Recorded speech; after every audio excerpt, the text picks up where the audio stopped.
ABC, where I'll be seeing you in the Green Hornet. I am Bruce Lee, inviting you to join me every Friday night on most of these ABC stations. Another challenge for the Green Hornet, his aide Kato, and their rolling arsenal, the Black Beauty.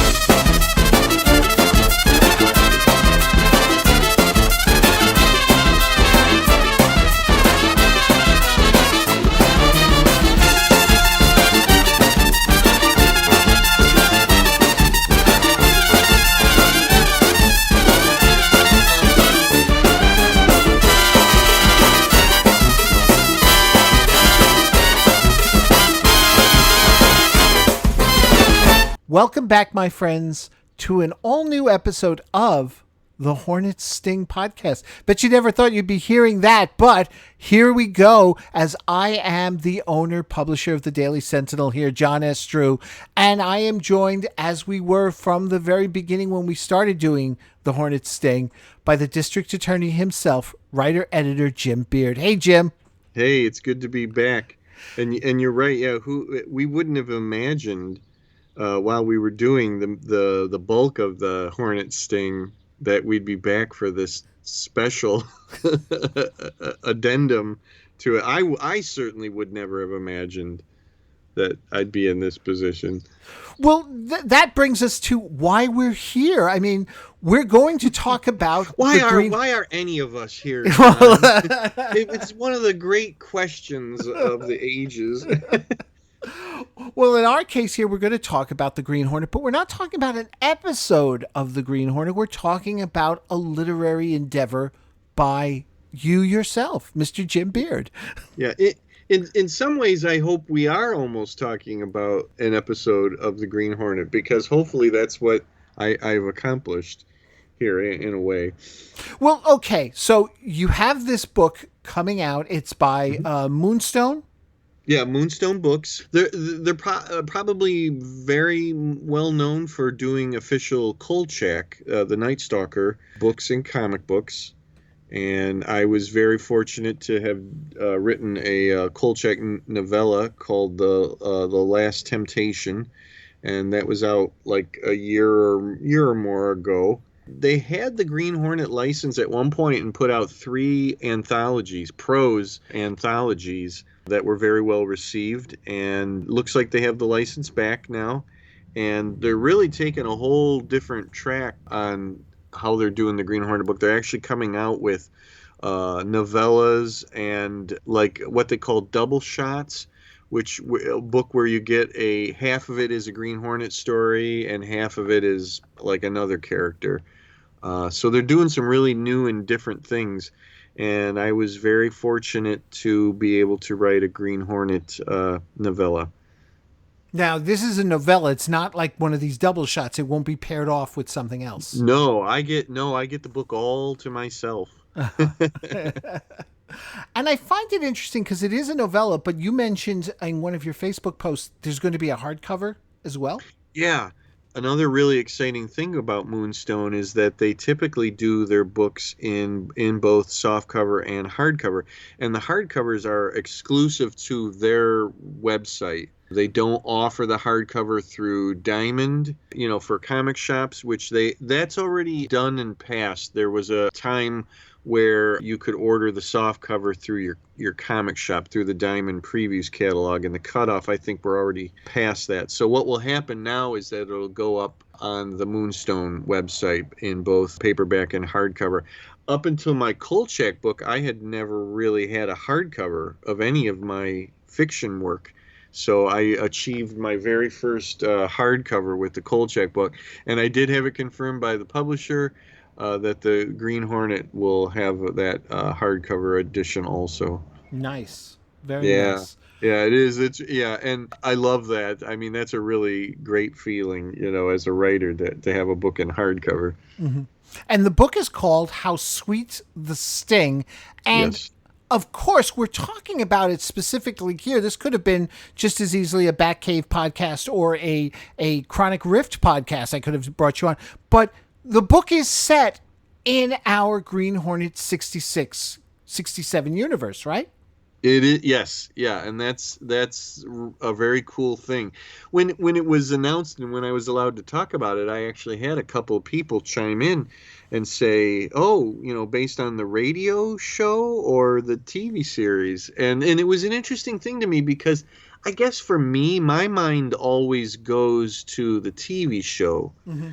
That looms so large in me that I never thought that someone might think that it's about the radio drama. And of course, that's where the Green Hornet begins. But no, it's, based on the Van Williams, Bruce Lee TV series. The big change, I guess, if you will, is that Moonstone is setting their Green Hornet in the city of Detroit.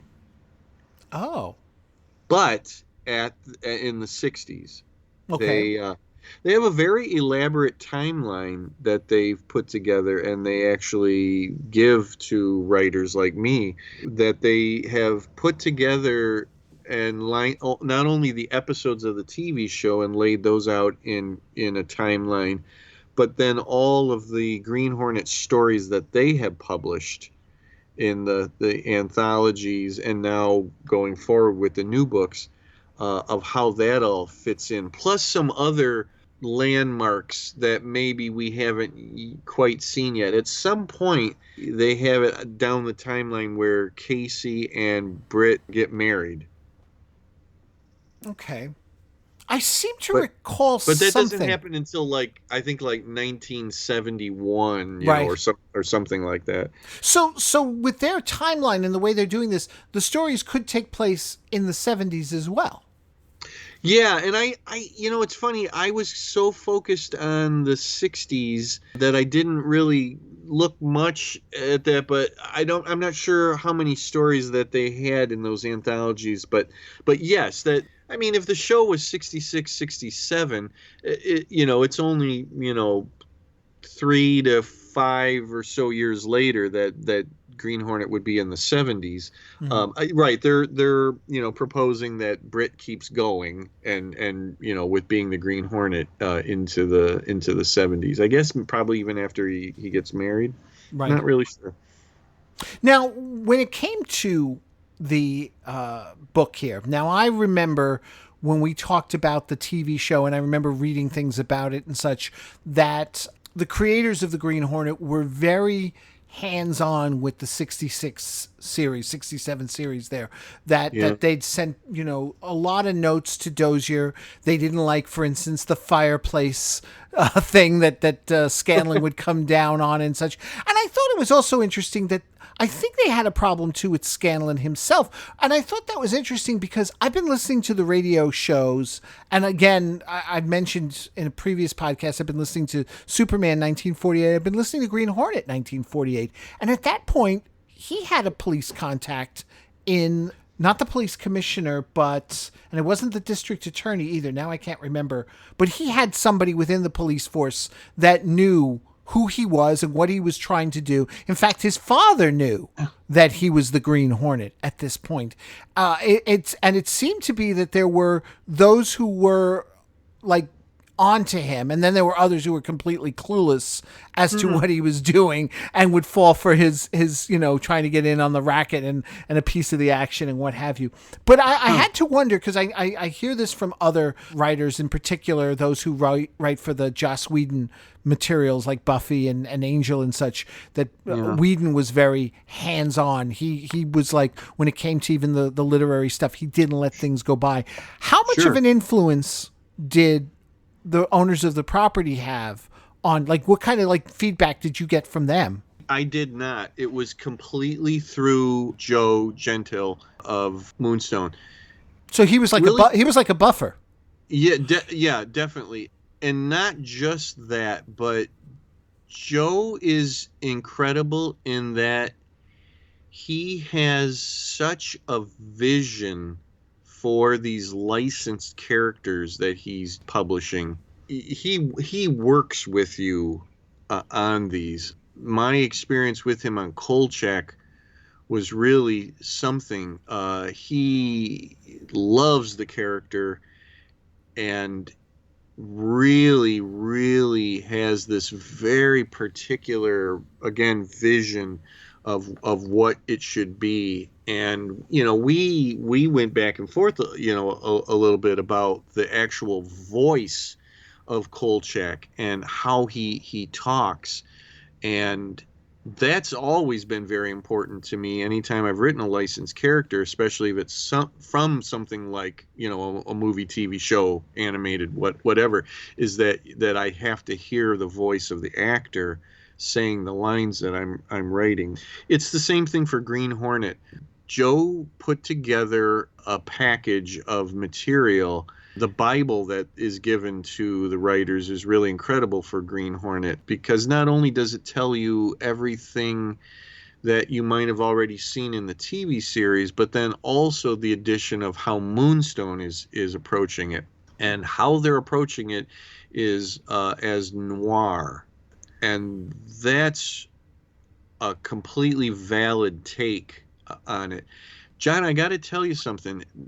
Us doing this podcast and going through the episodes and really talking about them, and a lot of our frustrations with stories and how, little space they were given to grow, really, really helped me in this novella, because I was given that space that we kept talking about over and over again. Our main beef was that in the 20 whatever minutes screen time that you get of these half-hour Green Hornet episodes, it was just not enough for these stories. Right. You remember, what Yep. I'm talking about? Oh yeah. Yeah.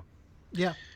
I mean, so here I got all of that time and space that we always wanted for some of these, and got to tell a story.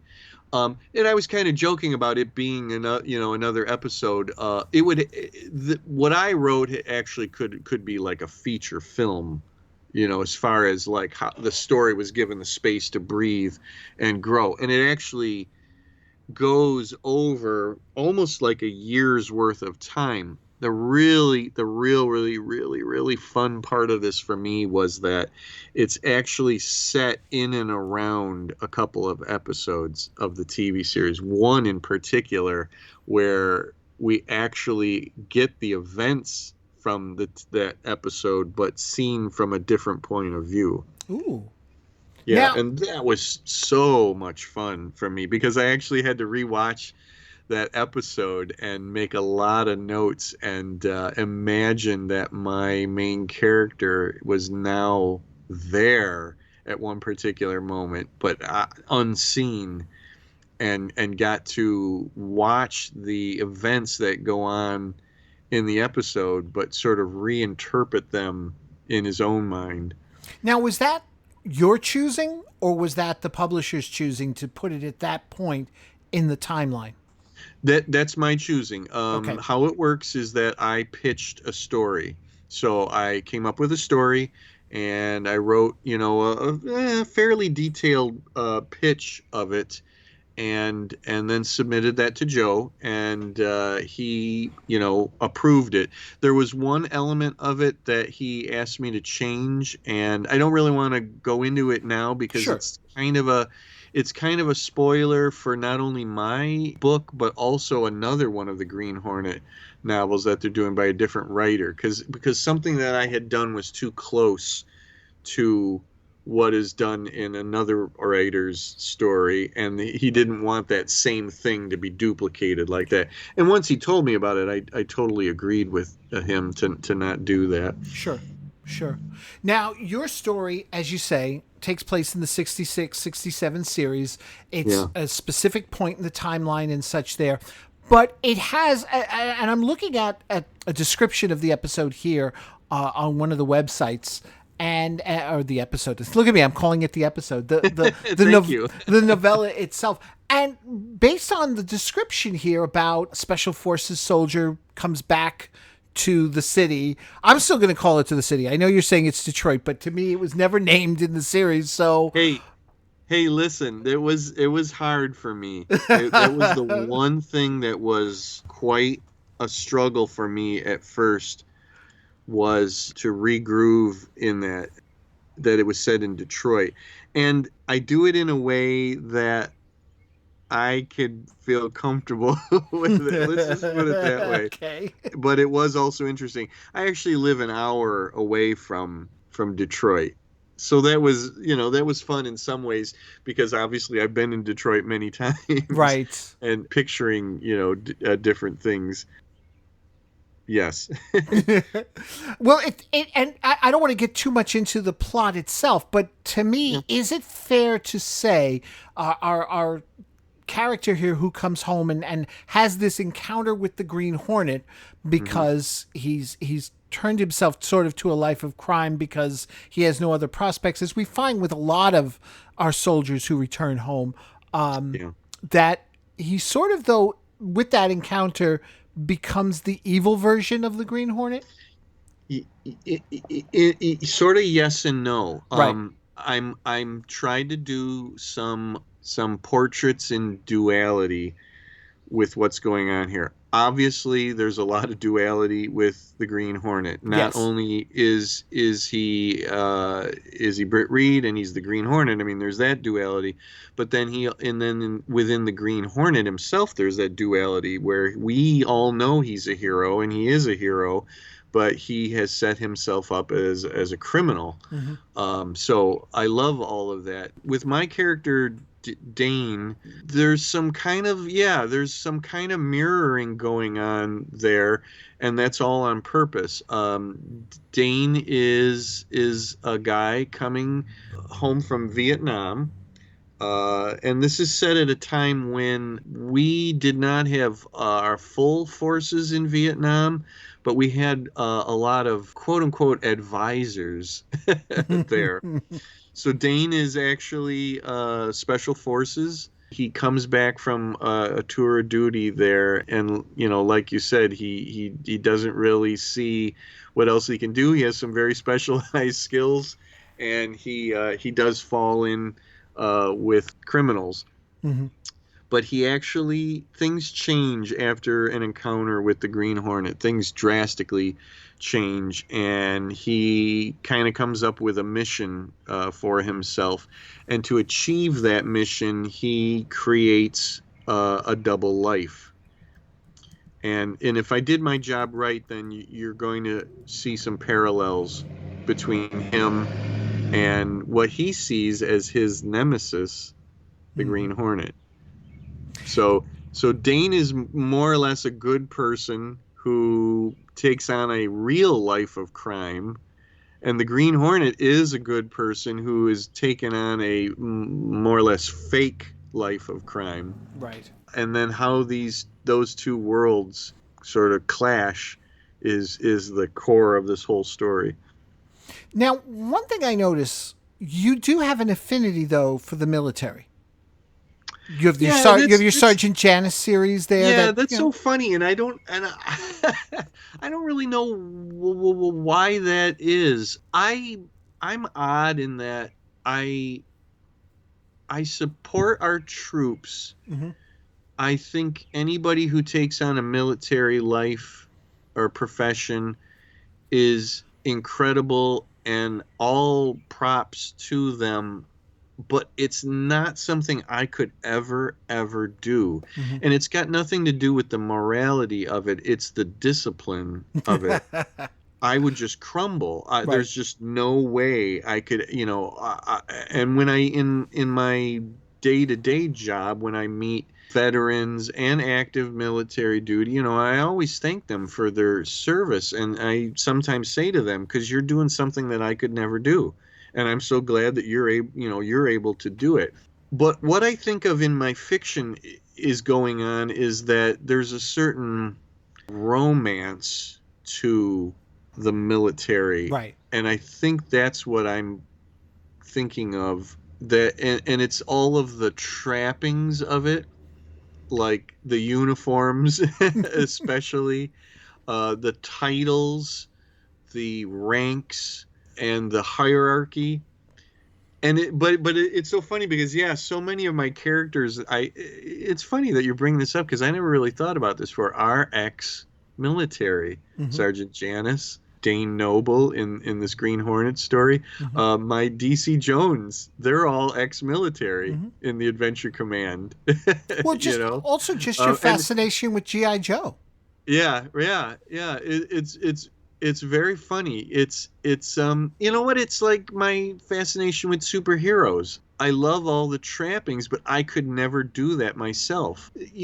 Fiction has always been escapism to me, and I totally get that a lot of people really want to see themselves reflected in that, but that's not how it is with me. I actually want to read and write about characters that aren't really like me, that are some big larger than life thing that takes me away from real life.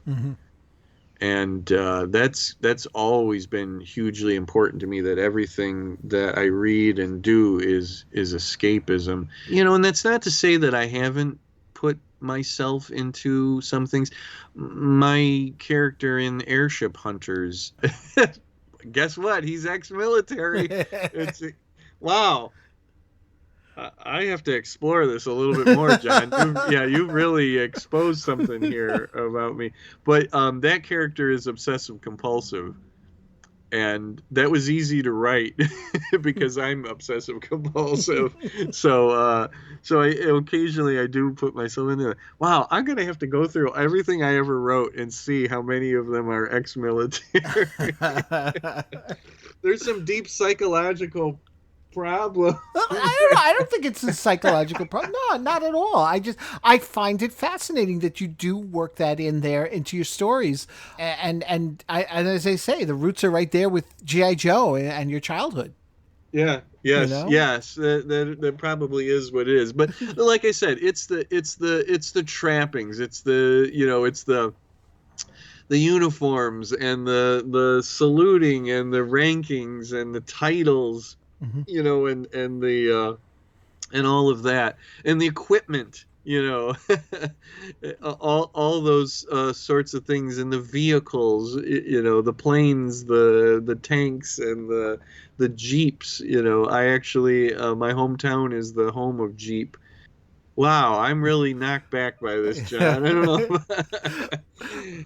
Well, let's move on. I was going to say, let me switch the subject here. You mentioned before capturing the voice, getting the voice, and that is key to any time. You can have the greatest story, but if your characters say the most outlandish things that a character wouldn't say, that your established audience knows that character. Now, here's the thing.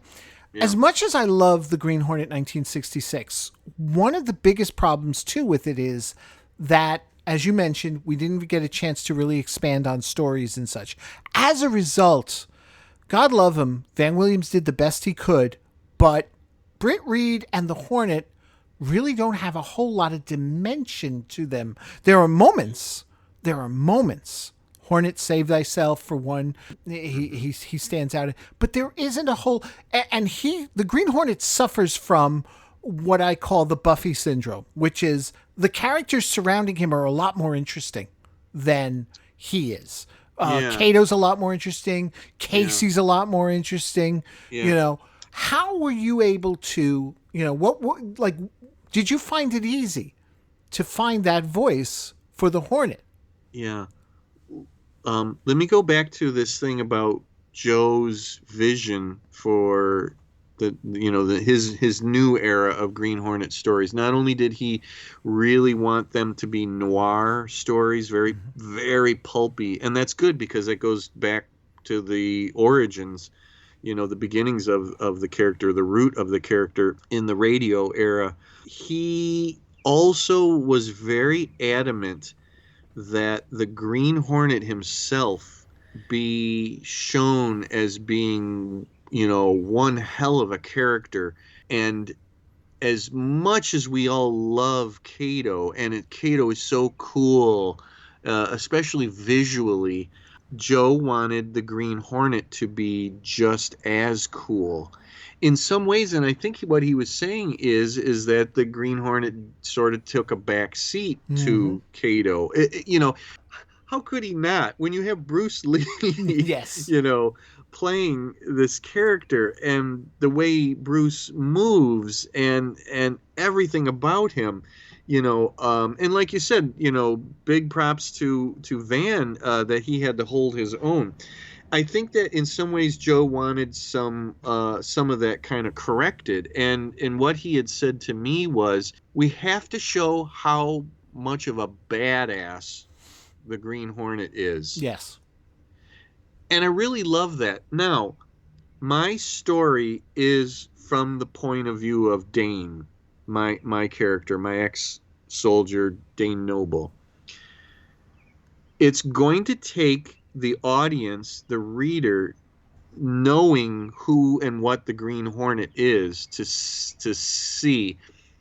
You're getting the Green Hornet in my story through the lens of Dane. He comes home and he doesn't know about the Green Hornet. The Green Hornet happened while he was gone. Right. So he comes home to people talking about the Green Hornet, and his first reaction is, "What's a Green Hornet?" And he literally, I love that. He actually says that, because he's with these criminals, and they start talking about the Green Hornet, and he goes, "Well, what's a Green Hornet?" And somebody says, "Oh, that's right, you weren't here." So they have to kind of tell him. But so what we first get is the criminal version. We actually get criminals going, well, he's this crook, and he wears a mask, and he's got this guy with him, and they have a car, and the whole thing. And to Dane, that's like, that sounds like crazy. Mm-hmm. Like, why would anybody do that? Right? He wears a mask. Well, why?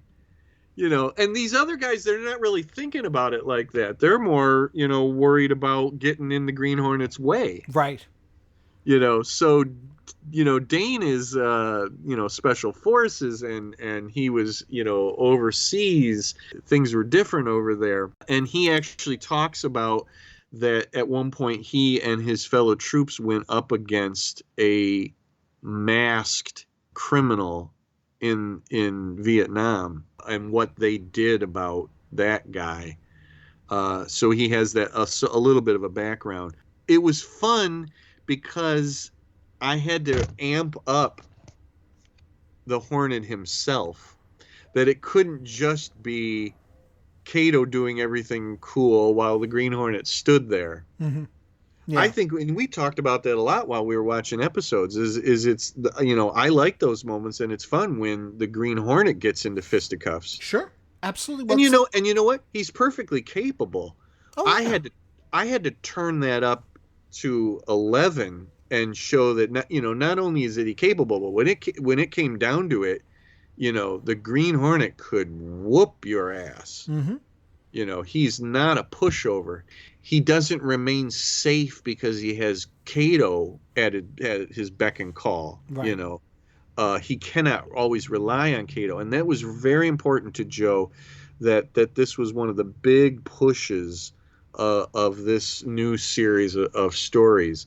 I hope I did my job in showing that. And that's not to say, and Joe said the same thing, that's not to say that Kato is no longer cool. Right. There's no way that Kato can't be cool. And I have some Kato moments in there. And that was also fun writing dialogue for Kato, trying to hold in my mind the way Bruce would have delivered a line. Kato doesn't talk very much. In the show. No. And in a way that's good, because it kind of almost helps keep the secret identities. If you don't really see Kato very clearly and he doesn't talk, you wouldn't necessarily know that he's Asian.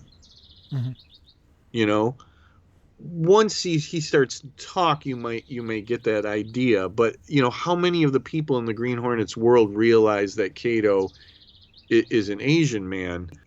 When Green Hornet talks in this, and I have a lot of Britt Reed talking, and I have a lot of Green Hornet talking. Yeah, there's not a whole lot of difference between them. We were talking about, when we were talking about Batman on another podcast, about did Adam West really change much between Bruce and Batman, and it's the same with Britt and the Green Hornet.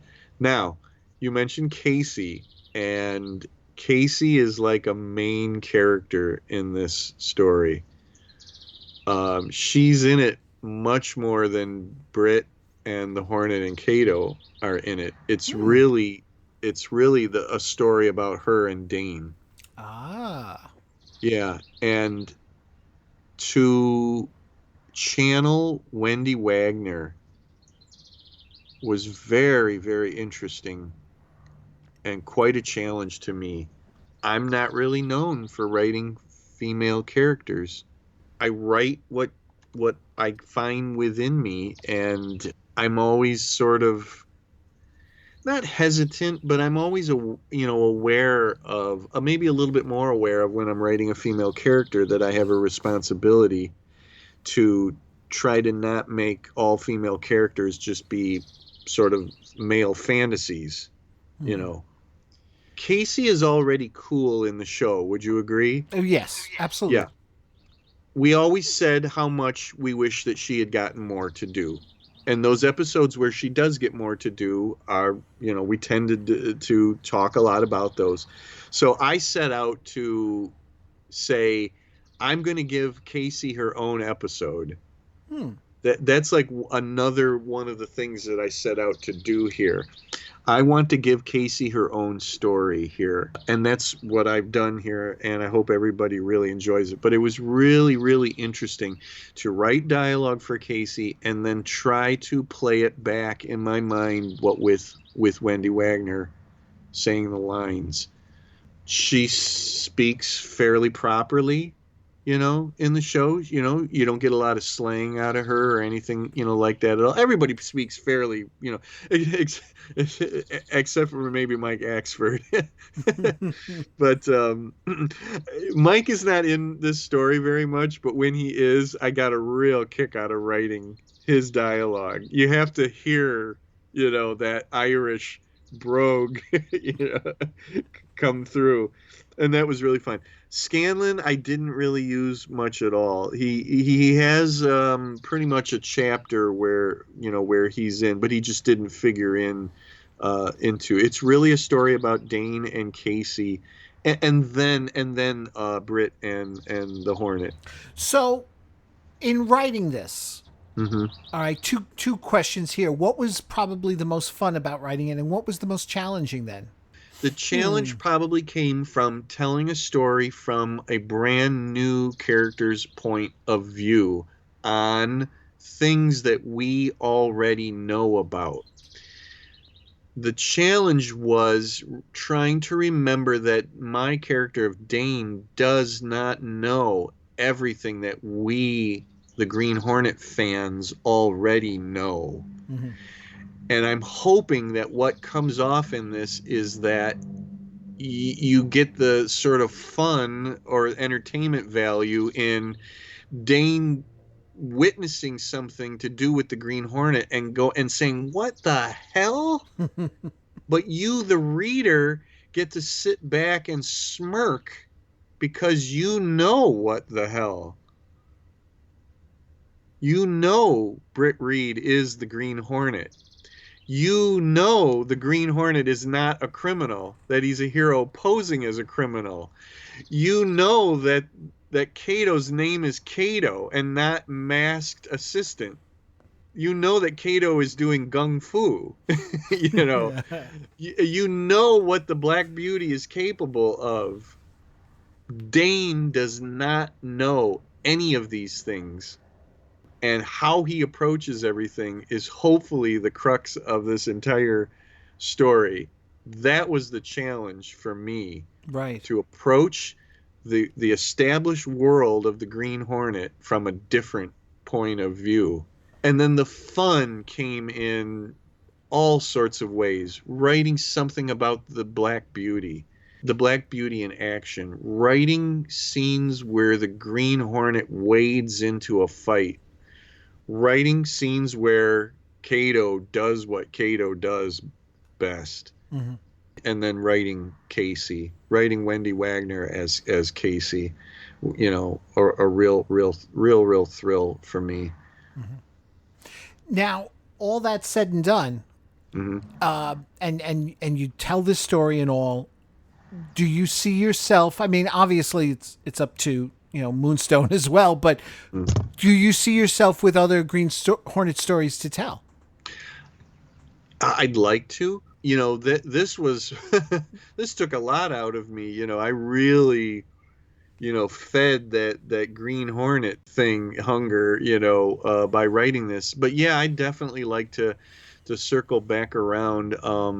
And I'm just not sure what it would be at this point. I mean, I would definitely, if I got the chance again, I would definitely tell a story from Britt's point of view. More, maybe a little more traditional to the episodes. I think what I'd really like to do is create a real villain for the Green Hornet, and that's something that we talked about a lot. Yep, we only had the scarf. Yeah, he doesn't really have he doesn't have Batman villain. He doesn't have a rogues gallery. Right. I think that there's an opportunity to have something more than just criminal bosses. I don't see him as having, a rogues gallery necessarily like Batman or the Flash or Spider-Man. But does the Green Hornet have a Joker? Could he have? And I think that would be really fun, is to create a villain, maybe a gimmicky villain, create a villain with a code name. Right. If there's the Green Hornet, is there, the Red Beetle, or whatever, is that out there? And I think that's probably something I'd like to explore.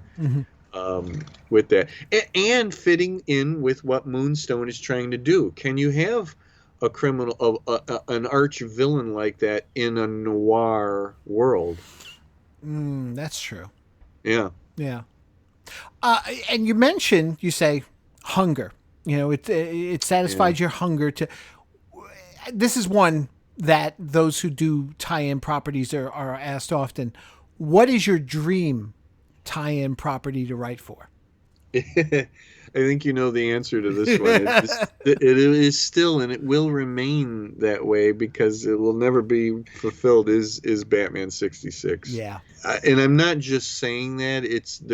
I don't see a way to doing that unless somebody at Warner's or Fox or DC or whatever reads this Green Hornet novel and say, boy, what could this guy do with a Batman 66 novel? I think that time has just really passed. Interestingly enough, the 66 license is still going. Like, there's all new action figures coming out from McFarlane. Yes. Of Batman 66. I just, the comic book is over and has been over for a while now. Yeah. I think that opportunity for prose was there at one point when the license finally opened up, but I think that time has passed. I don't see it happening. And if it does, I don't see them, coming to me. They'd probably get more mileage out of having somebody like Jeff Parker, who wrote the comic book, to write it.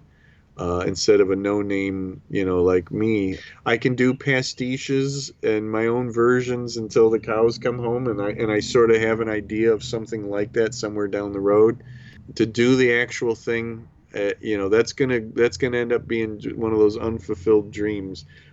Green Hornet is the closest I'm going to ever get to it. What I would love to have had a scene where somebody from the city, calls to that other city and has a chat with a certain police commissioner in that city or a certain millionaire who lives in a stately manor. Wouldn't that have been fun? Right. Since we all know that Britt went to school with Bruce, right? That's true.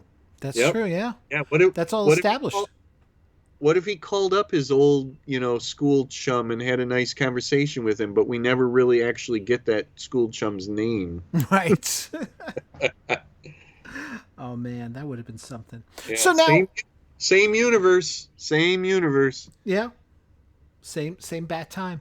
Good one. So okay, you mentioned that ordering it through Diamond and getting it through a distributor and such, that window has passed, but there are other ways.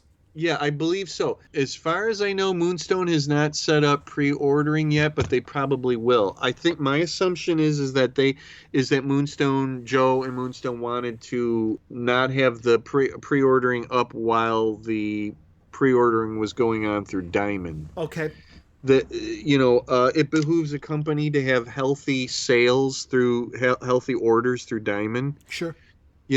So I have a feeling that that's what was going on. But eventually, Moonstone should open it up on their own site. And believe me, when that happens, I will be buzzing about that. Sorry, I couldn't resist. And for any of you, who ordered it through out there, who maybe did order it through your comic shops, thank you very, very much, because you're also helping your comic shop too. Mm-hmm. That's sales for them. And if you're interested, then it'll go up on Moonstone. Moonstone generally does not put their books on Amazon, so their own site will be the way to get it. But I can also promise you that once I get copies of my own, I'll be having them at my tables at shows going forward. If all goes well, the book is supposed to be out in August. I have a show in September in Monroe, Michigan. It's called the Monroe Pop Fest. And it's more or less a comic book convention, or it's sort of multimedia convention. And if all goes well, I should be debuting the Green Hornet book live at that show. Very cool. Very cool. Now, if people want to get a hold of you or find out more about upcoming appearances and such, what's the best way to go about doing that? Yeah, definitely. If you want to see all my other books, go to Amazon and put my name in there under books, and you'll see all my books there, except for the Kolchak book, which is on moonstonebooks.com. Otherwise, hit me up on Facebook, the Jim Beard fan page. You can contact me through that. I also have a Batman 66 page called Gotham City 14 Miles. And you can contact me through there. Or if you're on Twitter and you want to do it that way, I'm at writer Jim Beard, and that's all one word. I would love to hear from you, especially these Moonstone books, because there's not an opportunity to do Amazon reviews. So you could put a review on Goodreads for these, or send them to me, your comments directly to me. Okay. Very cool. And I got to say, it sort of does my heart good to know that talking these episodes of the Green Hornet through the Hornet Sting podcast in some ways helped you as well in developing this book. Yeah. Yeah. Well, I won't, not to be too mean about it, but it also it showed me what not to do. The triumphs and the failures of the TV series helped inform what I did on this book. Well, very cool. Very cool. Well, I'm looking forward to getting my copy as well. When the opportunity arises there, and who knows, maybe we'll come back again and talk about the book in more detail. Then at that point, we can spoil it then some more. If nothing else, as I say, I've been listening to the Green Hornet radio show, 1948, and I've been looking through some issues of the Green Hornet comic book back then, and I don't know, it's interesting. I find that the 66 series seems to actually side more with the whole concept of the Hornet being, this hero, but who is working, with the underworld to try and get inside. Whereas the comics and the radio show at this point seem to be more like he's like, yeah, everybody knows he's a hero, or unless you don't know, which is interesting. Hell, the comic book is called The Green Hornet Fights Crime. So I'm glad that as time went on, they embraced the thing about him posing as a criminal, because it's more or less, something that's unique to the character. Yes. Like, why be just like any other masked vigilante, you know? Right. Have a shtick that's unique. And, you know, the TV show, you know, fully embraced that. And the Moonstone books are too, which is a plus as far as I'm concerned. Yep. Absolutely. Absolutely. Well, Jim, thank you very much for taking the time to talk about the Green Hornet with us again. Thank you very much. And you know what? I am really looking forward to your thoughts on the book, of all people. Well, I'm definitely looking forward to reading it myself. So, folks, stay tuned. Jim and I will be back because Jim and I will be over at the Batcave talking the Batman 1949 movie serial, our look at Batman and Robin's appearance in the 1940s Superman radio show, and, of course, you know, all the other great things coming up along on the Batcave podcast. And make sure, if you've not listened to our reviews of the Green Hornet here on the Hornet Sting, you can find them all collected over at thebatcavepodcast.com on our Hornet Sting page there on the website. And you can still catch up with us and let us know what you think of our thoughts, our meandering, wandering, drunken thoughts, as somebody put to us early on. Like that. As somebody described us early on. Oh, Which man. is weird because I don't drink. I know. It's like, I'm usually the drinker, but... Funny. Well, folks, until next time, thank you so much for listening. Once again, Jim, everyone, take care.